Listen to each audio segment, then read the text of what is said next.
ये तुम क्या बना रही हो? मैं बना रही हूँ नेशनल फ्लैग। ये देखिए,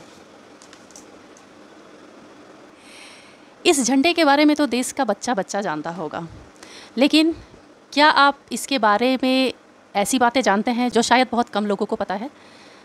तो चलिए देखते हैं अपने नेशनल फ्लैग के बारे में। अगर आप इसके बारे में डिटेल्स पूछेंगे तो शायद 70% लोग इसका जवाब आपको इंस्टेंट ना दे पाए। सबसे पहले तो राष्ट्रीय ध्वज के बारे में आपको ये पता ज़रूर होना चाहिए कि इसका डिज़ाइन बनाया किसने। ये 90% क्या 95% लोगों को ये नहीं पता कि हमारा राष्ट्रीय ध्वज का डिज़ाइन किसने बनाया। तो इसे बनाया था आंध्र प्रदेश के पिंगाली वेंकैया ने।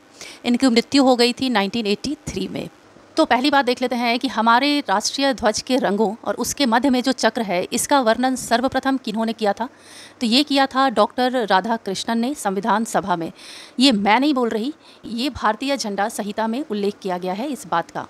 दूसरी बात, हमारे राष्ट्रीय ध्वज को कब अपनाया गया? तो इसे अपनाया गया है 22 जुलाई 1947 को। इसे कब अपनाया गया है?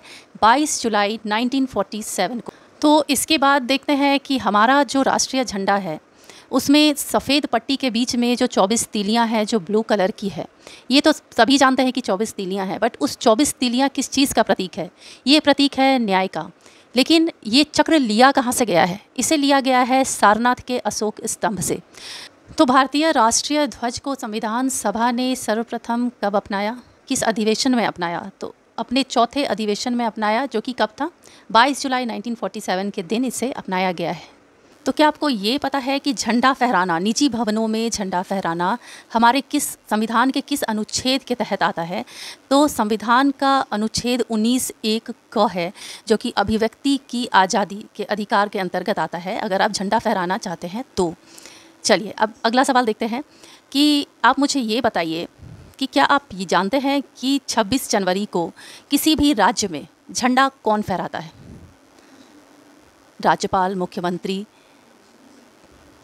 राष्ट्रपति, कौन फहराते हैं?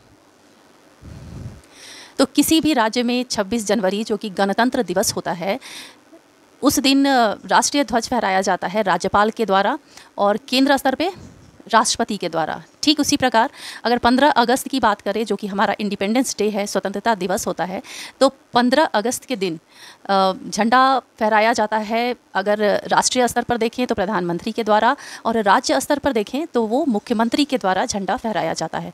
तो होप आप झंडा से संबंधित सारी बातों को अच्छे से समझ गए होंगे। एक आखिरी सवाल और देख लेते हैं, भारतीय ध्वज संहिता 2022 क्या है?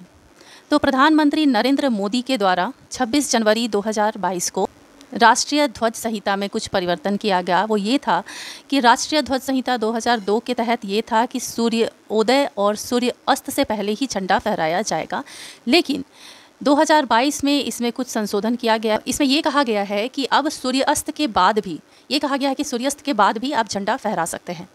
तो ये थे कुछ मोस्ट इम्पॉर्टेंट फैक्ट्स भारतीय झंडा को लेके, जो कि प्रत्येक भारतीय नागरिक को, चाहे बच्चा हो, युवा हो, बूढ़ा हो, महिला हो, कोई भी हो, उन्हें पता होना ज़रूरी है। तो होप, आशा करती हूँ झंडे के बारे में सारी बातें पता चल गई होंगी और इसे आप हमेशा रिकॉल करते रहें और हमेशा याद रखें।